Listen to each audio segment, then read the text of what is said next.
بسم الله الرحمن الرحيم.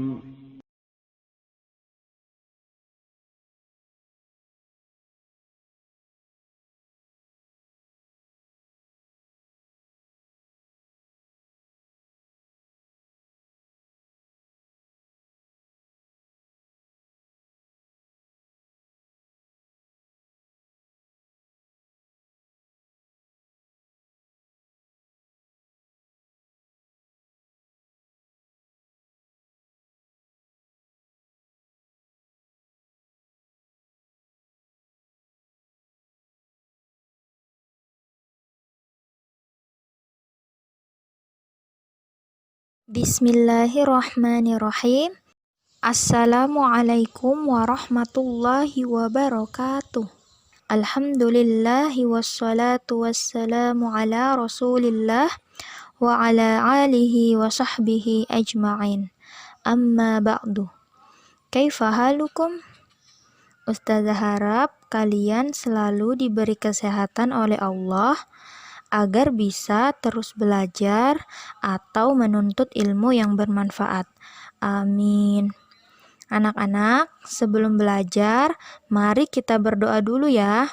Allahumma inni as'aluka ilman nafi'an wa rizqan tayyiban wa amalan mutaqabbalan. Hari ini insya Allah kita akan melanjutkan pembelajaran tematik di tema 6, merawat hewan dan tumbuhan, subtema 2, merawat hewan di sekitarku pada pembelajaran 1 dan 2. Nah, anak-anak, pada pembelajaran 1, coba kalian buka buku di halaman 55 ya. Kita akan mengamati gerak hewan di sekitar. Selanjutnya di halaman 56, coba perhatikan gambar 2.1. Ini ada 4 gambar gerak-gerik hewan di sekitar kita. Ya, yang pertama ada gambar ayam, kucing, kemudian ada gambar kelinci, kemudian ada gambar burung elang.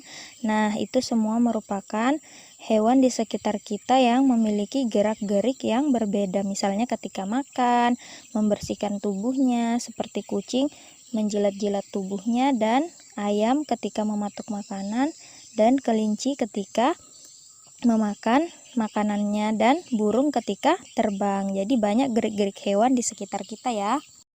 Ahmad mengamati gerak-gerik ayam. Ayam mencari makanan dengan cekernya. Ayam dengan tekun mengais-ngais tanah mencari makanan. Nah, coba lihat ya, gambar 2.2 ini gambar menirukan gerak-gerik ayam. Nah, bagaimana gerakan kaki ayam saat menceker-ceker tanah? Coba tirukan bersama-sama ya. Coba lihat gerakan kaki ayam ketika menceker-ceker tanah. Kemudian bagaimana gerakan sayap ayam saat ia menceker-ceker tanah? Coba tirukan bersama-sama. Nah, coba lihat gambarnya ya anak-anak. Kemudian bagaimana gerakan kepala ayam saat ia menceker-ceker tanah? Coba tirukan bersama-sama. Ya, gerakan kepala ayam ketika menceker-ceker tanah yaitu menunduk sambil mematuk-matuk makanan yang dia dapatkan. Ketika telah menceker-ceker tanah, ada makanan, maka dia menggerakkan kepalanya sambil mematuk-matuk makanan yang ia dapatkan. Jadi, selain menirukan gerak-gerik ayam ketika makan, misalnya ada gerakan menirukan ayam ketika menjaga telurnya, kemudian ayam menjaga anak-anaknya, dan gerakan ayam lainnya. Nah, anak-anak, kalian bisa bermain menirukan gerakan ayam atau hewan di sekitar kalian ya. Selanjutnya di halaman 58, kita akan membaca teks tentang cerita merawat hewan. Nah, ini akan kita baca bersama ya. Memelihara ayam. Memelihara ayam tidak sulit. Ahmad juga memelihara ayam. Jika pagi, ayam peliharaan Ahmad dilepas. Ayam bisa dilepas untuk mencari makanan sendiri. Tetapi Ahmad tetap menyediakan makanan dan minuman di sekitar kandang. Jika sore, ayam-ayamnya akan pulang ke kandang.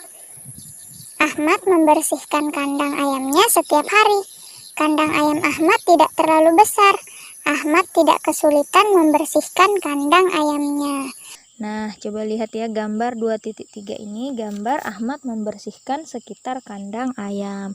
Nah, anak-anak, apakah kalian juga memelihara ayam atau kalian memelihara hewan lainnya?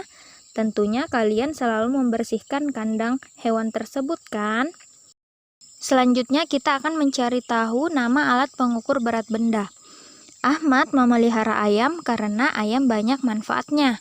Daging ayam bisa dimakan dan dibuat aneka olahan makanan. Telur juga bisa dijadikan lauk dan sebagai bahan membuat aneka masakan. Nah, perhatikan gambar 2.4 ini ya. Gambar mengolah daging dan telur ayam. Ahmad biasa membantu ibunya memasak di dapur. Hari ini ibu memasak daging ayam.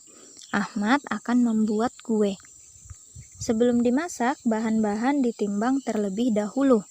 Ada banyak jenis timbangan. Timbangan yang mana yang biasa digunakan untuk menimbang bahan makanan? Nah, anak-anak, coba lihat ya gambar 2.5 ini ada gambar berbagai macam timbangan.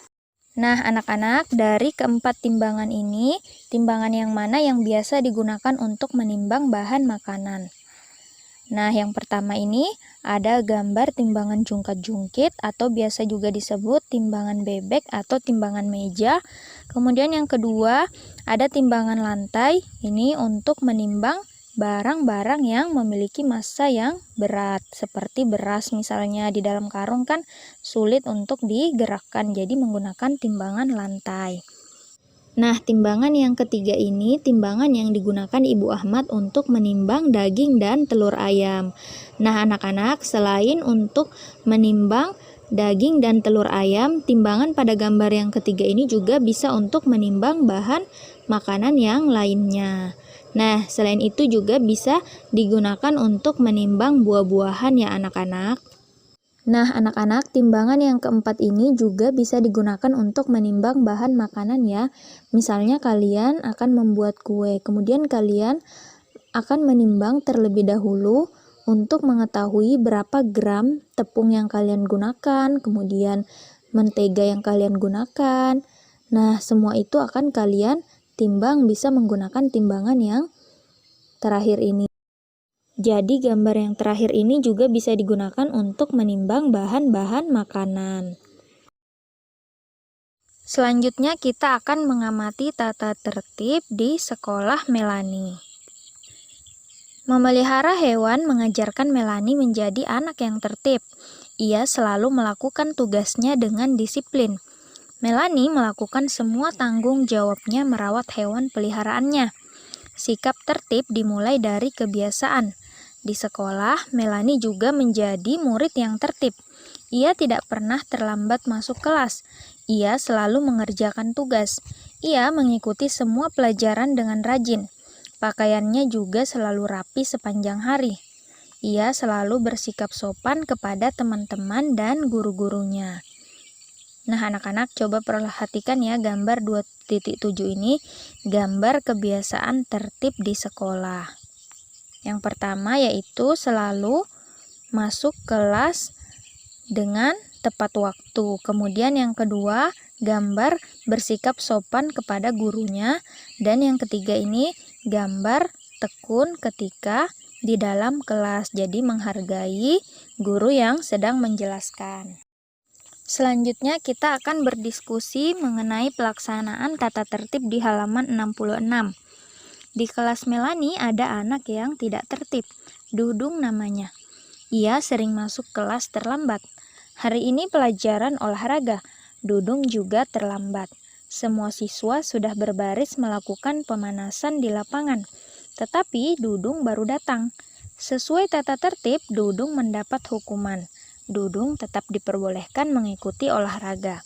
Tetapi pada jam pulang sekolah, Dudung harus membersihkan ruang kelas. Ia juga harus merapikan ruang kelas. Bagaimana pendapat kalian tentang pelaksanaan tata tertib di sekolah Melani?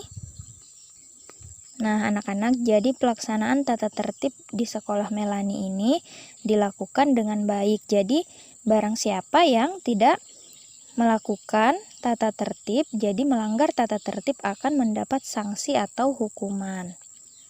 Nah, anak-anak, jadi tujuan diadakannya tata tertib ini agar kita menjadi disiplin dan bertanggung jawab terhadap tata tertib yang sudah ditetapkan. Selanjutnya kita akan memperagakan aktivitas berlari. Nah, perhatikan posisi badan saat berlari ya anak-anak. Coba lihat gambar 2.9 ini, posisi badan saat berlari. Kemudian, ayo berlatih berlari dengan memperhatikan posisi badan yang benar. Setelah itu, lakukan lomba lari estafet dengan lintasan zigzag. Anak-anak, apakah kalian pernah bermain gobak sodor? Nah, anak-anak, jadi permainan gobak sodor ini adalah permainan yang menggunakan gerakan lari. Gobak sodor merupakan jenis permainan tradisional. Permainan ini juga disebut galah asin. Permainan ini dilakukan oleh 2 kelompok. Jumlah pemainnya antara 3-5 orang setiap kelompok. Nah, coba lihat ya anak-anak, gambar 2.11 ini, gambar anak-anak bermain gobak sodor. Sekian dulu video hari ini, semoga apa yang Ustazah sampaikan bisa dipahami dan bermanfaat untuk anak-anak semua. Amin. Sebelum kita akhiri, mari kita baca bersama doa kafaratul majelis. Subhanakallahumma wa bihamdik asyhadu an la ilaha illa anta astaghfiruka wa atubu ilaik. Assalamualaikum warahmatullahi wabarakatuh.